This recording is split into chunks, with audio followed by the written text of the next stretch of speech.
Hey there. So, you can kind of see my whole setup here. My bigger palettes kind of in use on another painting. So I got a collection of palettes here. And my still life is pretty close to me. You might want a little bit more distance. It's a little bit easier. I wouldn't say a huge amount of distance, but a little bit more distance. The way I'm setting up my composition is a little bit more horizontal because that's kind of the space I have to work with. So it's about 6.5 by 11.5, very horizontal. I've got a sense of foreground, middle ground, particularly here and here, and then background. That's all you need. Simple foreground, middle ground, background. What object is kind of in the foreground? The onion has warmer tones. The green Brussels sprouts, they're a little bit cooler. They're kind of warm and cool in different places, but you know, green is gonna definitely feel cooler than the warm tones in the onion. So I'm gonna start off with some general tones and get into that in a second. Don't forget, as you deal with these objects, you know, particularly objects that have a little bit more of a complex surface here, you gotta remember that you still gotta make that object look round. You still gotta capture the basics of that light to dark change that you have. This onion, whatever texture it has, you still got to have a sense of where the light hits. As it dissipates, it reveals the form. So keep in mind, that's primary. Any other, variations, they kind of have to be secondary. Primary is getting the basic form of what you're looking at. You don't want texture and surface detail to render things flat. Basic illusion is the form. Okay, so I'm starting now with, again, just like I did the study, my most saturated color, and I've got light, middle, dark, that category. I just put down my lightest color kind of around the highlights. I'm kind of doing this more in steps and actually a little bit slower so you can see what I'm doing, but that was still wet. So I'm going to put down my middle tone now. This is a little bit more complicated than it was the first time because of how I position the onion and how I've got the light. It's definitely not quite as simple as the surface was before. So depending on you know what you're using, how you place it, there can be different levels of difficulty. So anyway, I'm just mixing in the middle tone, kind of where I see it, and I gotta work around that stem. I've got reflected light on the bottom here, and I've got a little bit of just some cool paint here, green, blue. I'm going to mix it with some yellow, just kind of see how that looks. Go a little bit warmer. We kind of want to transition. That looks pretty good, and we can always adjust as we go. But your reflected light, lighter, maybe a little cooler, depending on what the object's sitting on. In this case, it's white, which is usually kind of cool. Okay? So, I'm going to keep going with my midtone. Again, I'm kind of working around that stem. And the main thing I want to be concerned about right now, putting down this midtone, is that I'm not putting it in any area maybe that should be a little bit lighter than that. You just want to work where it's like this midtone or darker. So you can see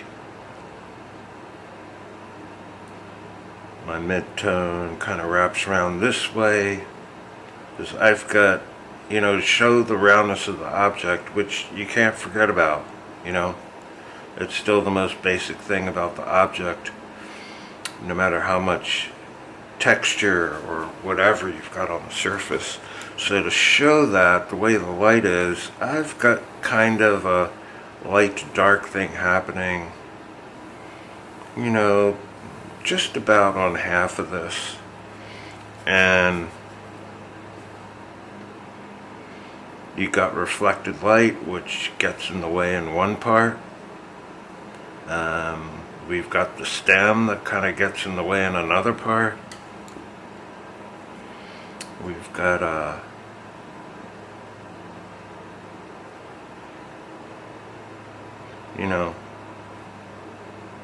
got to work around that. And like I said, still make the thing look round. So that's kind of where I'm going to stop. Kind of like I did for the study, just putting down basic 1, 2, 3 saturated color. I might go back into here, lay down a little bit more saturated color.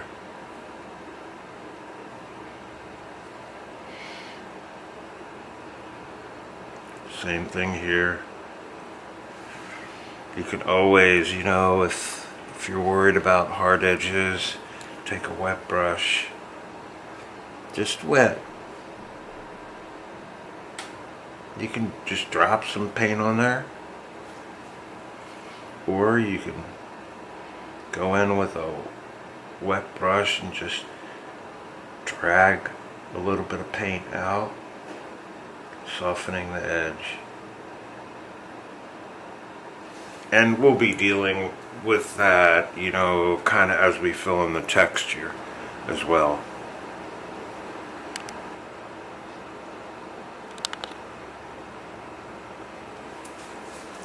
Okay, so next thing, kind of got the basics of the onion. I gotta move around. I'm gonna work around the Brussels sprouts a little and get some shadows down. I'd rather have a bigger brush than this.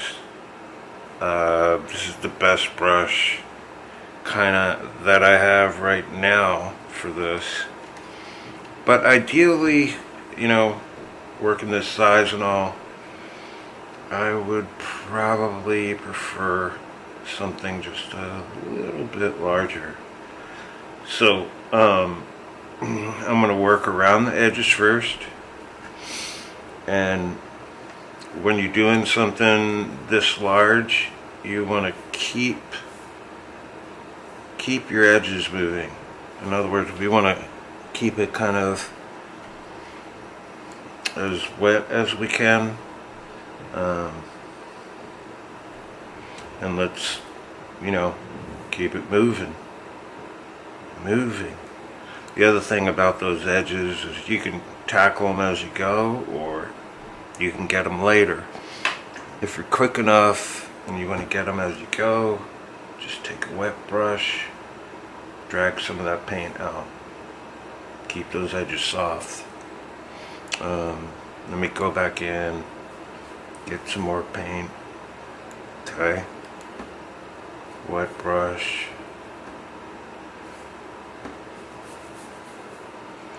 Keep the edges soft. Might actually have places where they're a little bit of a more defined shadow, and we'll come back and hit those too. Right here I'm going to work around the Brussels sprout that's actually kind of a shadow being cast by the object. And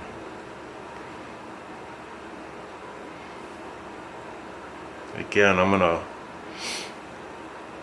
try and get around to the whole still life if I can. Make sure in the beginning, obviously before you start this, that you have plenty of paint. Nothing will mess you up like that. Because basically if you run out of paint and you gotta start again, there's a good chance you won't be able to mix quite the same color. In a lot of situations it's not going to be too big a deal, but there could be situations where it is. You want to have control over that kind of thing. There's also places as I go that are lighter, darker, and so on. I might reinforce the shadow the places where it's darker, and just like you do on the object, handle the shadows similarly. Try and do as much as you can while it's wet. It's easier. Just plain and simple, easier. I'm going to take a little bit of paint off the brush, go in here, drag the paint around so it's a little bit lighter. I'm kind of also noticing I'm not exactly in the same place of us. And again, I'm just going to spread the paint out on my palette where I want it a little bit lighter. And we'll get into some of the issues with the space of the still life a little bit too, particularly as we get back here, more into the rear of this. We've got a shadow here. I'm going to work around those edges. We've got a white there, but I want to emphasize the shadow that's cast by the object. Same as the shadow here. Give that a little bit of emphasis too. And again, the same way that you do on the object, you can differentiate between shadow that's cast by an object that's a little bit stronger, and shadows that are just a lack of light. There's a lighter shadow over here, and again, there's times where you definitely want to use that artist's license, so to speak, and choose whether you put, a particular shadow down, and so on. For right now, we're going to kind of follow what's there. Those are kind of my main grays. I got a little bit of some gray in here, right? And that might help us on that top edge too, which we'll get to later. Now what about all this back here? Well, it's a lot darker, but for right now, I don't want to make it too much darker. For one thing, we don't want to pop any of those edges up. I mean, if I painted this surface kind of just how it appeared to me right now, it would be, you know, even darker than that. But I'm not going to do that. I'm going to keep this paint kind of a little bit lighter than that. I'm going to keep it the same kind of cool gray, a little bit of a cool gray, maybe towards purple, and we can always adjust that hue a little bit. And the other thing about that back edge, where this tabletop ends, which is actually only a piece of masonite on my easel. This is actually my small easel, and you can set it so that the easel part that holds the painting is at a 90-degree angle. No, parallel actually, instead of being at a 90-degree angle like my bigger easel over there. So I might actually let that edge dry, this edge here. I'm not sure if I want to paint the background behind that while this edge is really wet, because I want to keep a little bit of the edge, you know, let it show up a little. I'm going to paint a wash behind that, which is the space behind the tabletop back here, and I'm going to push that even cooler than this tone, probably more towards blue, so it sits back even more. But I want the values to be close to one another, so again, that this edge, along with these edges too, I'm going to tone down. I don't want any edges that are in the background to pop up. Right now, an edge like this would, but of course that's going to be kind of taken down a few notches, you know, a little bit of gray around the edges, and we'll soften all these as we go on. Right now, if you look at it, this is flat, you know, it doesn't really go back, and we're going to have to get it to go back, right? Yeah.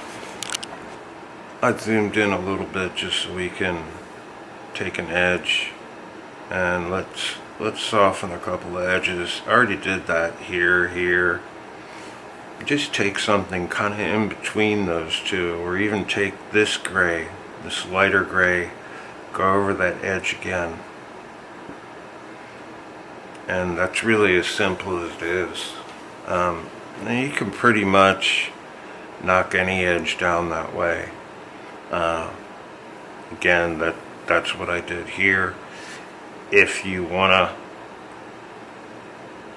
you know, soften it even more, just again take a dry brush, go over that edge.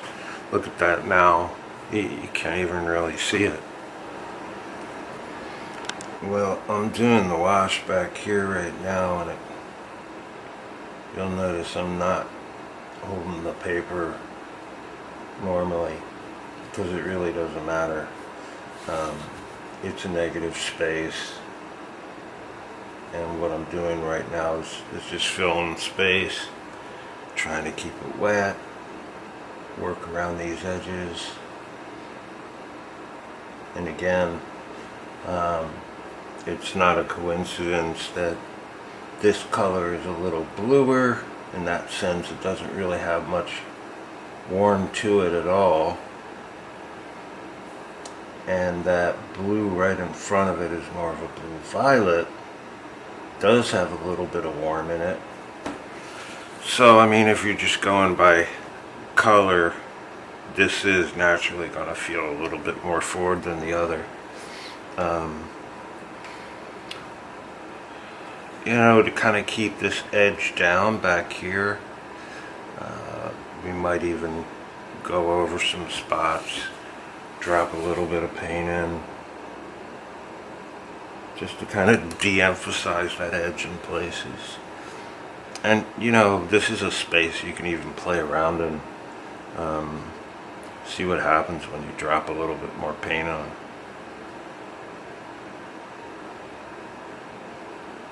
You know, I'm just using water mainly right now, spreading the paint out. And when you use this much water and a wash and stuff, that's when your paper will actually start to get pits in it and stuff like that, especially like I'm working, which is not on a block. Remember, everything I'm doing now it should be very fluid, very liquid, not getting into too much detail.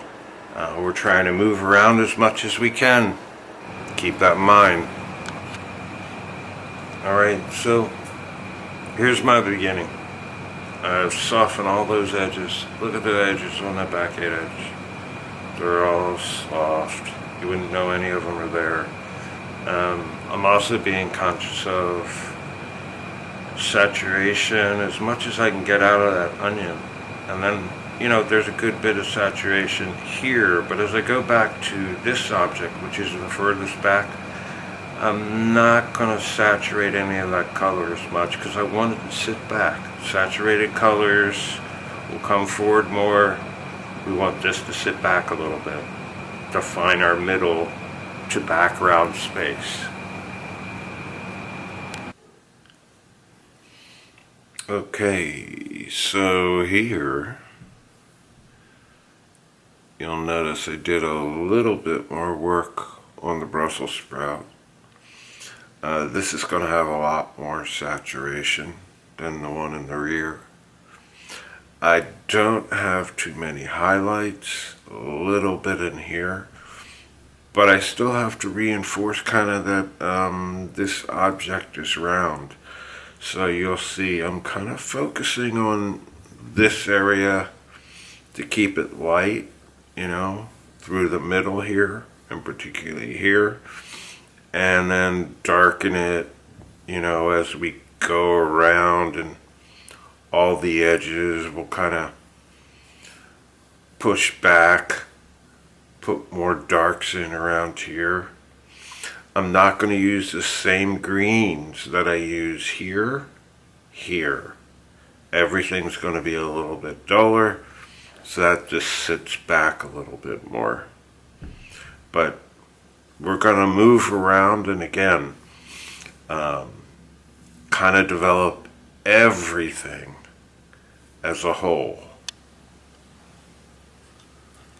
You can see at this point I've gone into that Brussels sprout in the back. Look at the difference between the saturation levels. This has got a lot more saturated color. I want to keep that sitting back a little bit more. Went back into the onion. It's easier to make Brussels sprouts more saturated, have more color, probably than an onion. This onion, though, being the foremost object, I've got to get that to have a lot of contrast, a lot of saturated color. So I went back in and defined things a little bit more, tried to saturate the color a little bit more. Notice also that as I go back in, kind of with my second layers, I'm also defining a little bit more of the specifics here. And you can do that gradually. The idea is to kind of do it in stages. and not try and do it all at once, or work on things for half an hour on one little area or something like that. It's almost like you're doing it in stages and moving around, and you keep things relative to each other that way. You compare the other things that you're painting while you're developing each object. Okay?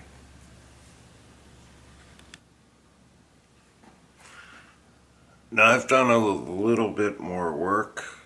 A little bit more work in the drapery, which it could have a little bit more temperature variation.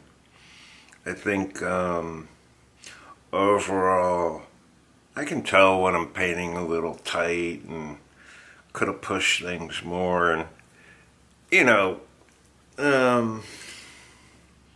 it's good to recognize that. And you can't always sit down and paint exactly the same way, or, sometimes you're going to be a little bit tighter than other times. I've got everything worked up to a certain level at this point. For me, this kind of pops out a little bit too much. I want to push it back a little. One of the tough things is the shadow from the onion on the Brussels sprout, and getting that to hold together while still getting the Brussels sprout to look like it's got a sense of light, it's got a form, roundness. So I'm going to reinforce that shadow, but I also have to reinforce the overall form to the Brussels sprout. Now check out my bottom edges. All these bottom edges, that's up in the air, but I got to make it sit. So this is a soft edge here. This is a soft edge here. And this is a soft edge too.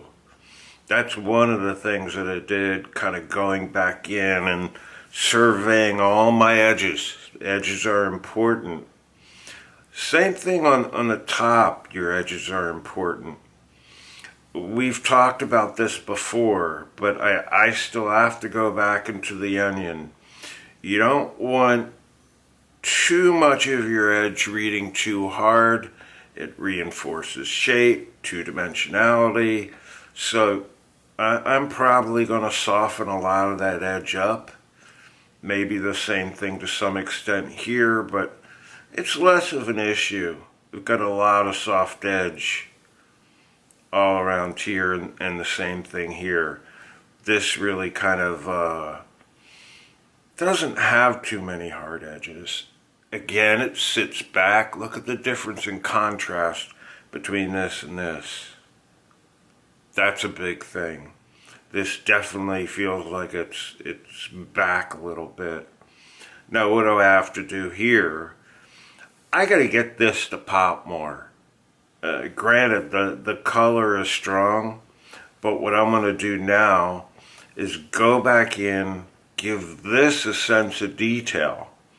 Detail, texture, contrast, things on a small scale, because I want this to pop, meaning, it's going to grab the viewer's eye, it's going to project forward, all those things.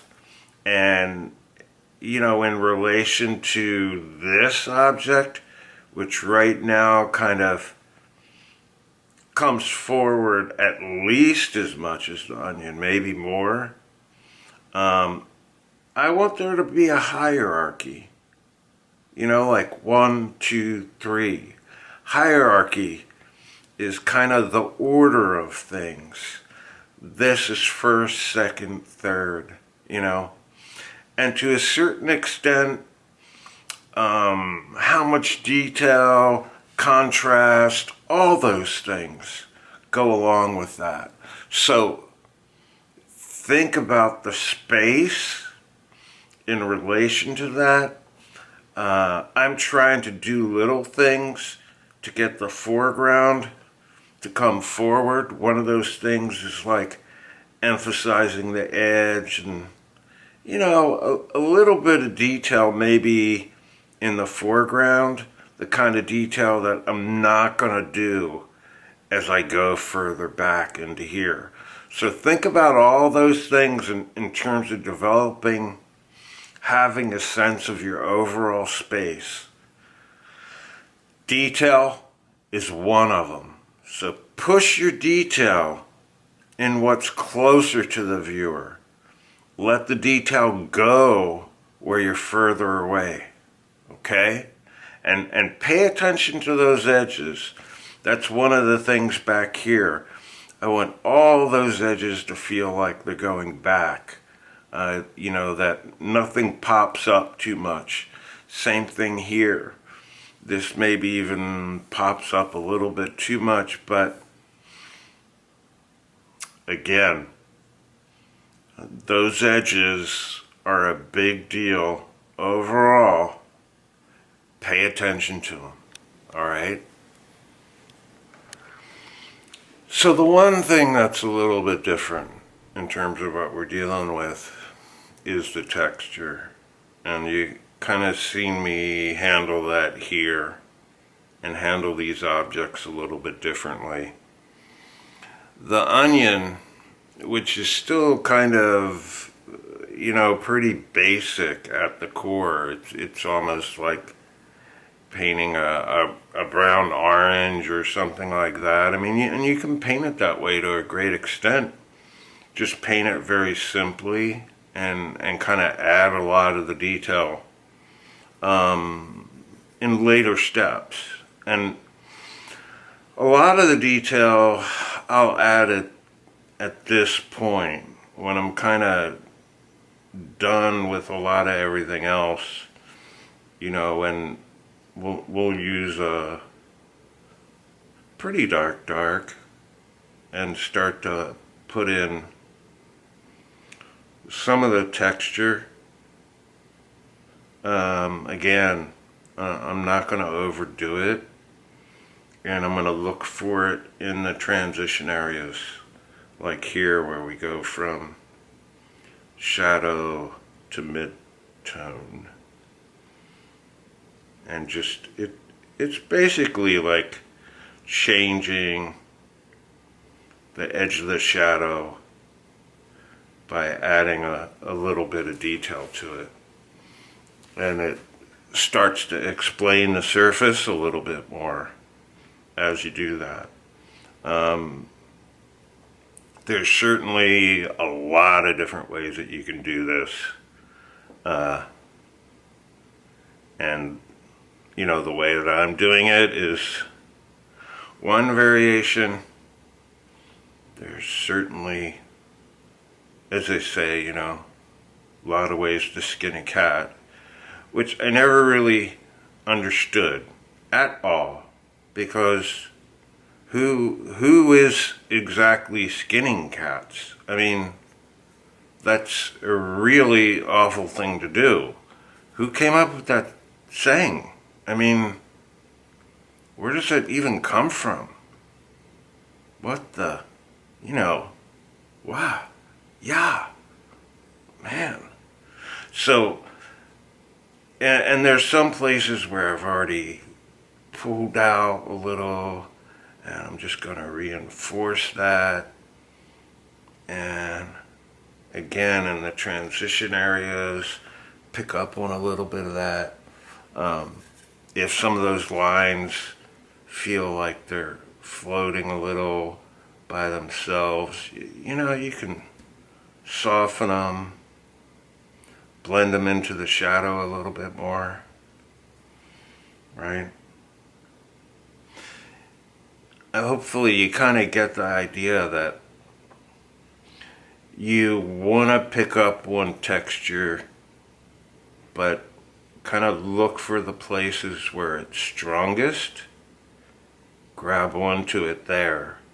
Again, as I've said before, let go of it, kind of in the shadows and the highlights, grab one in the midtones. And again, here, I'm even going to take kind of a wet brush and I'm going to go over all those spots just so it doesn't stand out more than it should. It's one of those things that you can overdo very easily. It's like when people do faces. They always exaggerate details that they know are there. And again, in a drawing or a painting, you know what you know, and there's then what you see and what makes sense in a drawing or a painting. So people tend to overemphasize things like eyelashes and stuff like that because they know they're there. But you got to be careful with detail that you don't overdo it. So I'm just going to keep building my detail here and see what I come up with. Alrighty then. I'm just about finished with this, I'm not thrilled with this. And it doesn't matter who you are or how long you've been painting, you have more success with some things than you do with others. I mean, it's fine, it's okay for these purposes, but some days you're a little tighter, other days, everything just kind of flows out pretty easily. I think my mistake was I said I was going to do this today and not eat anything till I got it done. Well, I had interruptions, blah, blah, blah. Next thing you know, it's 4 o'clock, haven't eaten. And that's not really a good strategy for painting. No, but let me show you one thing that is. And particularly in terms of space, I talk about edges popping. You want to get an edge to really pop and come forward. We got an edge here. I have a little bit of white on. I did that on purpose. Leaving a little bit. And now I'm going to take the darkest thing I have on the palette and just go right up against that edge. Just right up against it. And that edge just pops out a little bit more. And that's how you really pop out an edge. You want to create more space between them. Try putting down a really strong light against a really strong dark, and you get a little bit more pop to that edge. So, otherwise, that's the basics for this. Front to back. Keep in mind all the other things that you have to do that go along with that.